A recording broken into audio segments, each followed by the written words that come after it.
जन्म और मरण अकेला ही होता है, सुख दुख का भागी भी अकेला है। वह जानता है कि जिस शरीर में मैं आया हूं उसे एक दिन मुझे छोड़ के जाना पड़ेगा, क्योंकि जितने समय तक मुझे ये पुद्गल मिला है और जिस गति में मैं भ्रमण कर रहा हूं उस गति का शरीर मुझे मिला है। उस शरीर के माध्यम से वह जीव क्या क्या नहीं करता है और कैसे कैसे कर्मों को बांधता है, भोगता है। और इसी प्रकार से आगे कहा कि उन्होंने वास्तविकता में जब शरीर नाश होता है, शरीर को जब जीव छोड़ता है तो दूसरे जो जीव हैं जिनसे उसे लगाव हुआ, जिनसे में प्रेम हुआ, वो लोग रोते हैं और रोते रोते उस जीव को, सही जीव को नहीं जला सकते। वह तो मात्र मरघट तक जाकर के उस पुद्गल देह को छोड़ करके आ जाते हैं। इसी प्रकार से सब ये सब क्यों रो रहे हैं?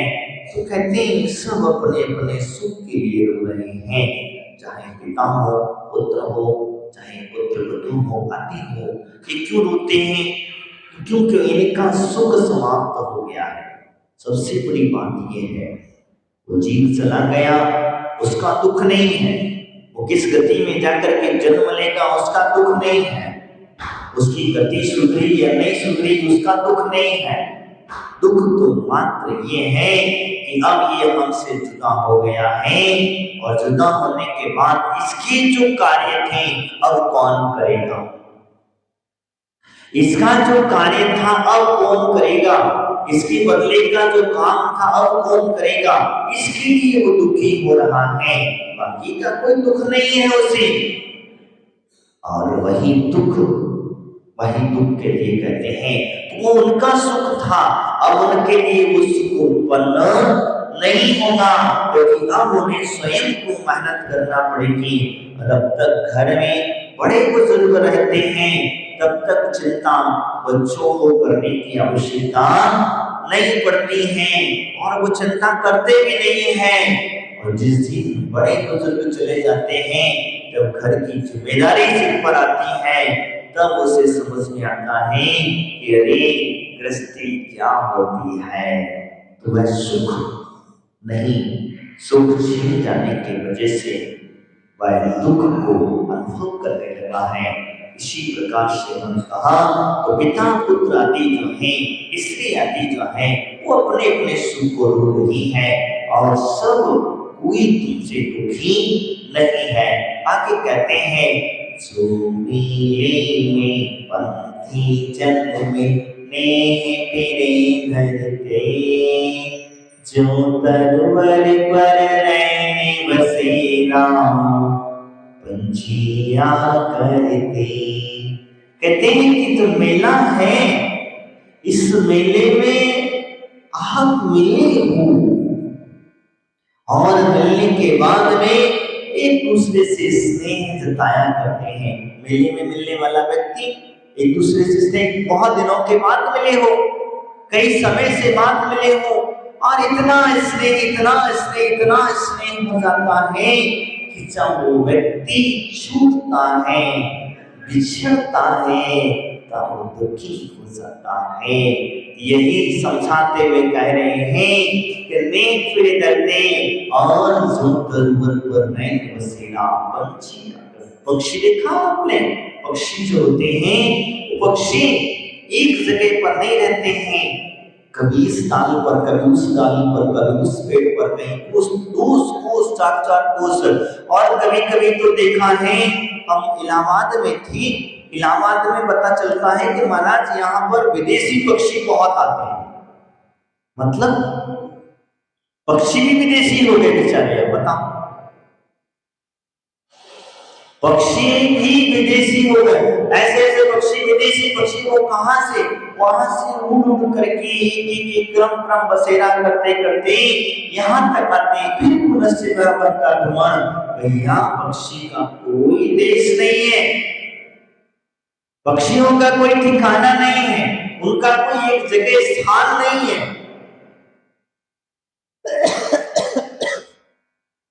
उन्हें कोई दिशा और दिशा की आवश्यकता नहीं है, वो तो बस अपना समय है, कुछ समय तक पेड़ पर हरियाली है तो बस उसमें बसेरा है। पेड़ की हरियाली खत्म, फल फूल खत्म, उन्होंने अपना पेड़ बदल लेते हैं। इसी प्रकार से घटनाएं घटती चली जाती हैं। बंधुओं, वास्तविकता पक्षियों की एक विशेषता हुआ करती है। पक्षियों के अंदर में वह जिस दिशा में भी जाते हैं उस दिशा में उन्हें कोई दिशा दिखाने वाला नहीं होता, कोई उन्हें बताने वाला नहीं कि दिशा में क्या है, घर किसका है, ये मेरा देश है या उसका देश है। उन्हें कोई वो नहीं है, वो तो अपने स्वतंत्र हैं और स्वतंत्र रहने वाला व्यक्ति ही अपने मंजिल को प्राप्त कर पाता है। स्वच्छंद मत होना, स्वतंत्रता चीज अलग है, स्वच्छंदता अलग है। स्वच्छंदता में व्यक्ति वह कहीं न कहीं किसी न किसी रूप में गलत कार्य कर लेता है, लेकिन स्वतंत्रता में वह अपने कर्मों की फैसला कर लिया करता है। तो मैं आपसे जो चर्चा कर रहा था पक्षियों की, तो वास्तविकता में जिनको कहते हैं जो तरवर पर नहीं बसेरा, पक्षी आकर के, और पक्षी आकर के बसेरा, बसेरे की बात चली तो एक बार एक ऐसी घटना घटी। एक वृक्ष के ऊपर जो है सरस पक्षी, जिसको आप जानते हैं, वो पक्षियों में बहुत रोज बसेरा होता था, शाम का वक्त पर आकर के रह जाते थे। उनमें एक बूढ़ा पक्षी था, उसने उन लोगों से कहा कि देखो इस वृक्ष के ऊपर ये जो बेल चढ़ के आ रहे हैं, ये बेल हमें बंधन में डाल देगी। कैसे की बात को बूढ़े में सड़ा गए हो, बूढ़ा हो गए हो तो सड़क गए हो? बोले हाँ मैं सत्य कह रहा हूँ, इस बेल के सहारे जो है हम बहुत बड़े संकट को पड़ सकते हैं, बात को मान लो। उन्होंने किसी ने नहीं माना, मजाक में पड़े रहे। उन्होंने कहा ठीक। बेल धीरे धीरे चढ़ करके वो ऊपर चढ़ के आ गई। और जब चढ़ के आ गई तो चढ़ के आने के बाद में जब धीरे से होता क्या, एक दिन जो है जो पक्षियों को पकड़ने वाला व्यक्ति था उसकी नजर उस पर पड़ गई, उस वृक्ष पे पड़ी। उसने कहा क्या करना चाहिए, उसने उस पेड़ के सहारे से जो है ऊपर जाल बिछा दिया। और जब जाल बिछा दिया तो बिछा देने के बाद में कहते हैं अब धीरे से जैसे ही पक्षी आए सारे के सारे वो जाल में फंस गए। अब फंस गए तो बूढ़ा जो था वो बाहर घूम रहा था, बूढ़ा पक्षी जो था वो बाहर घूम रहा था। अब वो सारे पक्षी चिल्लाए जब बंधन को प्राप्त हुए, तब उन्हें उस बूढ़े के वचन याद आए, जिसकी बूढ़े पक्षी के वचन याद आए। और कहते हैं कि बूढ़े ने तो उसने कहा देखो मैंने तो पहले ही कहा था कि इस बेल को ऊपर मत चढ़ने देना, इसे अपनी चोंच से अभी काट दो। अगर ये ऊपर चढ़ जाएगी तो ये आपको हमेशा बंधन को प्राप्त करा देगी। आप लोगों ने हमारी बात न मानी, इसलिए बंधन को प्राप्त हुए हैं। वो पक्षी सारे के सारे पश्चाताप कर रहे थे, अपने आप में दुखी हो रहे थे। तो बूढ़े से कहे कि आप हमारे पिता हैं, पिता के तुल्य हैं, आप सबसे बुजुर्ग हैं, आप इससे निकलने का कोई रास्ता बताओ, रास्ता बताएं तो इससे हम निकल तो सके। तो बोले अच्छा ठीक है। तो बोले एक काम करना, जब सुबह शिकारी आएगा जाल को इकट्ठा लेकर के आपको ले जाने के लिए आएगा, तब उस समय पर आप सब के सब मरणासन हो जाना। कैसे हो जाना? मरणासन हो जाना, बिल्कुल मरे हुए के समान हो जाना। और जैसे ही वो जाल आपको देखेगा, ये तो सब मरे हुए पक्षी हैं, तो जैसे ही वो जाल खोले तुरंत उड़ जाना। यानी कि उस पक्षी को ऐसा समझा दिया, वो बड़े बुजुर्गों ने कहा था। और जैसे ही वह संदेश लेकर के वो तो चला गया। अब होता क्या है, बस यही हुआ, सुबह शिकारी आया, जाकर देखा बहुत सारे पक्षी मेरे जाल में फंस गए हैं। अब जब फंस गए हैं तो अब क्या है, तो जाकर के उसने देखा, निकाला, जाल नीचे उतारा, और जाल नीचे उतारने के बाद उसने सारे पक्षियों को देखे तो सब मर गए हैं। क्या है, मर चुके हैं। और जब मर चुके हैं तो उसने जाल खोला, और जैसे ही जाल खोला, खोलते ही सारे पक्षी उड़ गए। तो वो पक्षी वास्तविकता में क्या कहता है, उसी प्रकार से कह रहा है कि हे भैया, तुमने अपने बड़े बुजुर्गों के लिए, तुम जो दुखी हो रहे थे, बड़े बुजुर्गों की बात मान ली होती तो आज तुम्हें ये दुख उठाने की आवश्यकता नहीं पड़ती। बड़े बुजुर्ग तुमसे कह रहे थे, जब वो जीवंत थे तब समय संबोधन दे रहे थे, कह रहे थे कि भैया धर्म कर्म करो, या भैया धर्म कर्म करो, अपनी जिम्मेदारी संभालो, अपने पदों पर संभाल लो, अब हमें इस बंधन से मुक्त करो, क्योंकि हम इनसे बंधनों से मुक्त होना चाहते हैं। लेकिन तुमने कहां सुनी, तुमने कहां सुनी उस बात को, तुमने तो उन पे ही पटकते गए और अपने स्वतंत्र रहते चले गए। तो वह वास्तविकता स्थिति वही होती है। तो बंधुओं, असली भगवंत भी वही वास्तविकता संबोधन देते हुए कहते हैं, तो रैन बसेरा हमारा भी इसी प्रकार का बसेरा है। हम कभी मनुष्य गति में हैं, तो कभी दिव्य गति में हैं, तो कभी हम नरक गति में हैं, और कभी हम देव गति आदि को प्राप्त करते हैं। ये रैन बसेरा ही तो है, तुम इसे अपना घर मत समझ लेना, तुम लोग इसे अपना घर मत समझ लेना कि तुम्हें लगता है कि मेरा घर है। अरे भैया, तेरा है नहीं है, तेरे से पहले इस घर में न जाने कितने लोग आए, कितने लोग रहे, कितनों ने इस घर को अपना माना, और वो आज कहां गए, कहां गए वो सारे के सारे लोग कहां चले गए जिन्होंने अपना माना। अरे जिन्होंने अपने देह तक को अपना माना, उन्हें भी एक दिन छोड़ करके जाना पड़ा।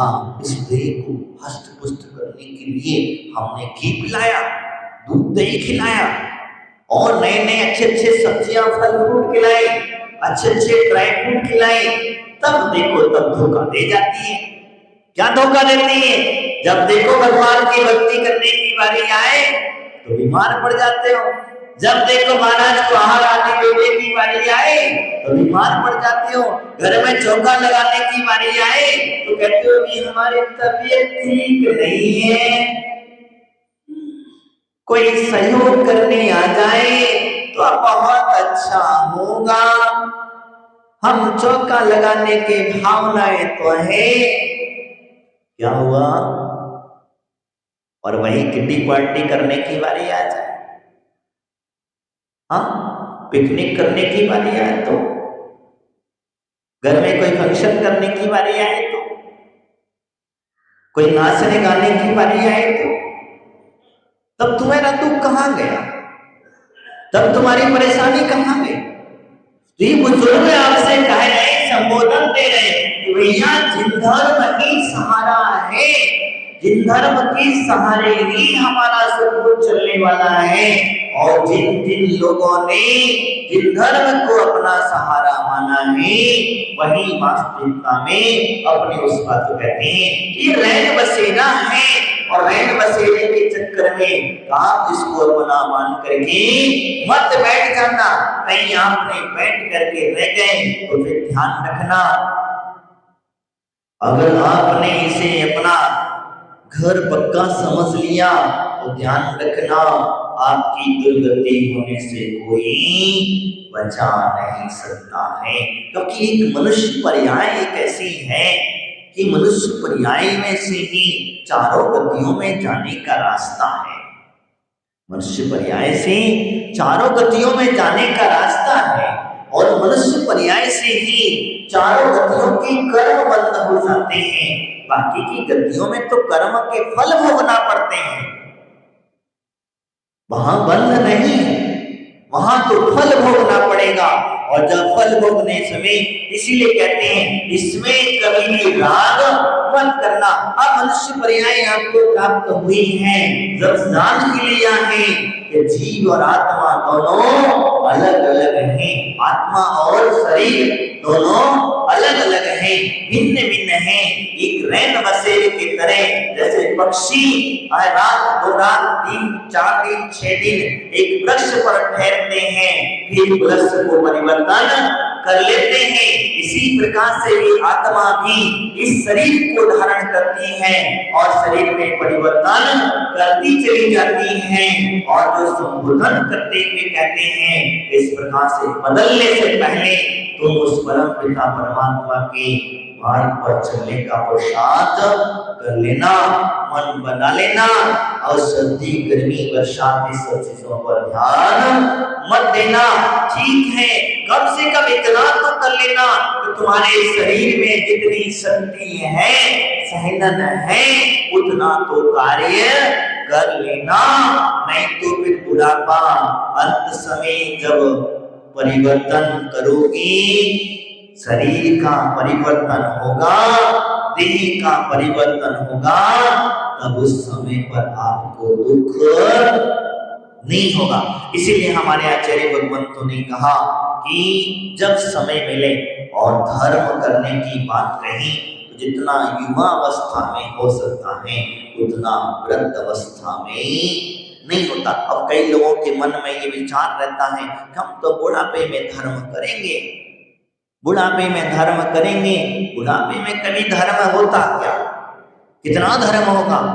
और नहीं होता, बस थोड़ा बहुत एक फॉर्मेलिटी है उसे पूरा करना है, बस इससे ज्यादा कुछ नहीं होता। इसी यहाँ पर तो कहते तो बच्चे कोश कोई तो कोश हुए फिर थक थक हारे। आगे क्या कह दिया?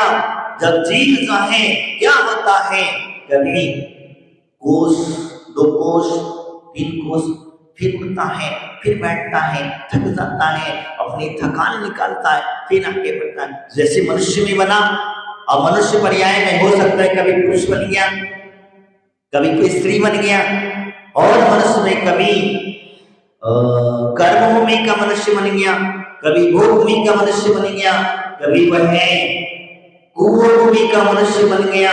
तो ऐसी ऐसी दुर्गत गतियों को प्राप्त करते हुए जब त्रिंच बना, त्रिंचों में अनेक अनेक प्रकार के त्रिंच, कभी उड़ने वाला बना, कभी चलने वाला बना, कभी कोई बलवान बना। तो ऐसे सारे ये वृक्षों के थक जाने से वह पुनः वह प्राप्त करता है, लेकिन थकता नहीं है। अगर वास्तविकता में हम देखें तो हमने अभी तक इतनी देह का परिवर्तन कर लिया है, इस जीवात्मा ने इतना देह का परिवर्तन कर लिया है कि हम उनकी गिनती नहीं कर सकते।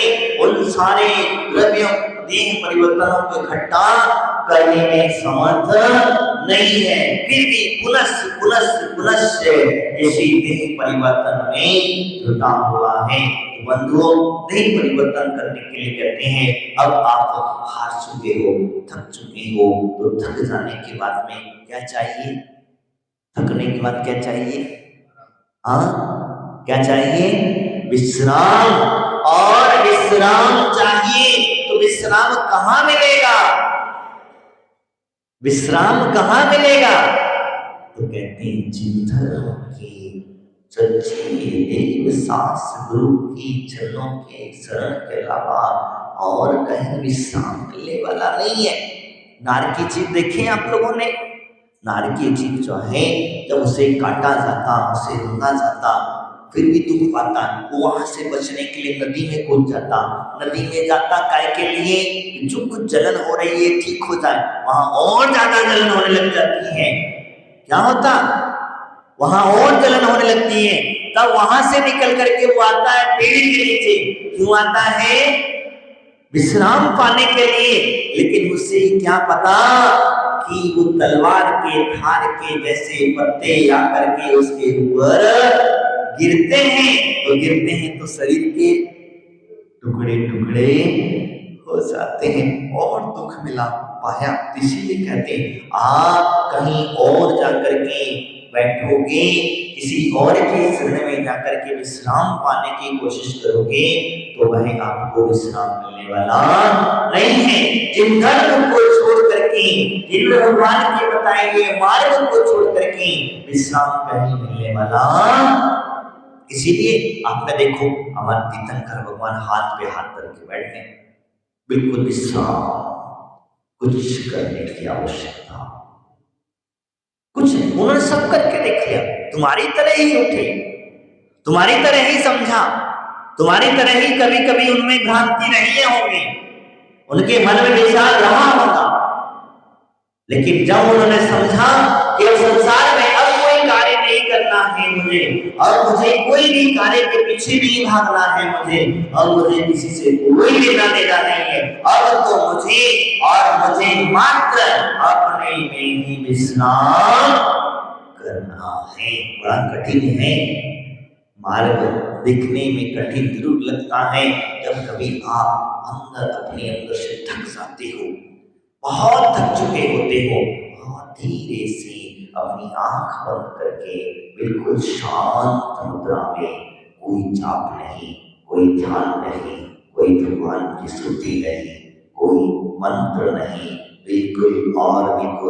बिल्कुल शांत बैठ जाना, कोई जाप नहीं करना, मन के द्वंद्व को हटा लेना, बिल्कुल जैसा समझ लेना कि हाँ और मैं थक चुका हूं, इतना थक चुका हूं। उस समय आपको कोई जाप नहीं करना, आपको कोई पाठ नहीं करना, कोई स्तुति नहीं करना, कोई मंत्र का वैद्य कहते कोई ध्यान नहीं, सिर्फ और सिर्फ अपना ही अवलोकन करना है।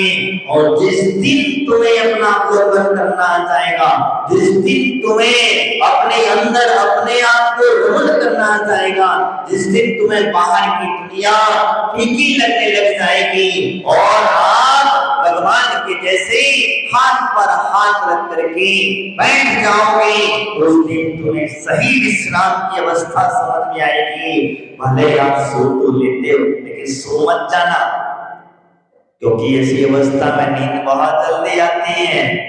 क्योंकि कई बार हमने देखा है जब हम लोगों को ध्यान कराते हैं और ध्यान कराते समय जब उसे बिल्कुल खाली कर देते हैं और बिल्कुल विश्राम में पहुंचा देते हैं तो वो सो जरूर जाता है। और सो ऐसा जाता है कि जितनी देर तक मैंने ध्यान कराया है और ध्यान करने के बाद में जब वो उठेगा, ये बात गारंटी में कहता हूं, जब वो उठेगा और उठने के बाद में वो ऐसा फ्रेश उठेगा, ऐसा फ्रेश उठेगा कि उसे लगेगा कि मेरे अंदर बहुत सारी ऊर्जा भर चुकी है और मैं उस ऊर्जा से पूर्ण हो चुका हूं। कहने का तात्पर्य मेरा यही है कि जब आपको थकान महसूस होने लगे और जब आप थक जाओ तो सोने के भाव मत रखना, अपने आप को विश्राम करने के, उस थकान को हटाने के भाव रखना, वही आपके जीवन का सार समझाते हुए कहते हैं। अब आगे हमने कहा जाए अकेला हंस संग में कोई ना परवारे, ये वास्तविकता सत्य है। इस सत्य को हमें स्वीकार करना होगा। कैसे स्वीकार करें? इसे गले के नीचे उतारना होगा, क्योंकि ये औषधि जिस दिन तुम्हारे जीवन में शरीर में उतर जाएगी, आत्मा को अनुभव होने लग जाएगी, उस दिन समझ में आएगा। उस दिन तुम सारी पूजा पाठ बंद कर दोगे। मैं हकीकत कहता हूं, जिस दिन तुम्हें समझ में आ जाए, क्योंकि ये तुम्हारी मनगढ़ंत